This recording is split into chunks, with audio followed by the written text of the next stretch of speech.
I'll keep this part brief, and I considered leaving it out because it's been talked about by other creators and media channels extensively.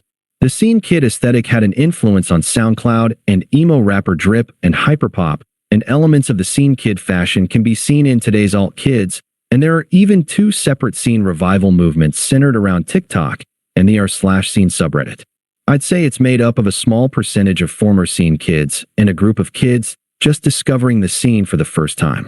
I think it's cool how the youth movement has pushed the aesthetic. It's like you guys have turned up the color saturation and accessorizing to the max. It's also interesting how scene queens were the aspect of the scene that had the most staying power, to the point where some scene revivalists seemed to believe that they were the full extent of the scene. Don't get me wrong, scene queens were hugely influential in the scene and often pushed the aesthetic and invented a lot of the online behaviors and lingo. But they were only a small part of the scene and didn't play a huge role in our day-to-day lives. Although my friend's older brother was dating a minor scene queen at the time, and that probably did have some influence on our fashion and the bands we listened to. So maybe the scene queens really did run the entire culture. There are modern scene-inspired artists like Reverent, Barely Human, Aisha Erotica, If I Die First, and See You Space Cowboy. Some former scene artists have had second acts to their careers, like Johnny Frank from Attack Attack starring Bill Murray.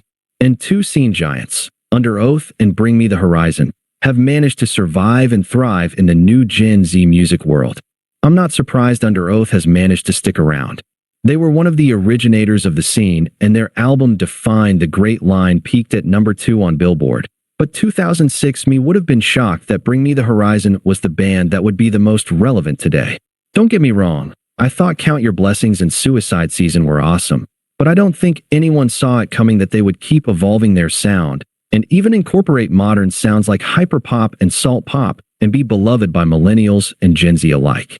If I had to say how it was that Under Oath and Bring Me the Horizon were the two that stuck around, it's that they were always the ones chasing new sounds, ahead of the curve, never making the same music twice. Although there are some people who believe it's actually because Under Oath and Bring Me the Horizon sold their souls to the Illuminati. Wait, what?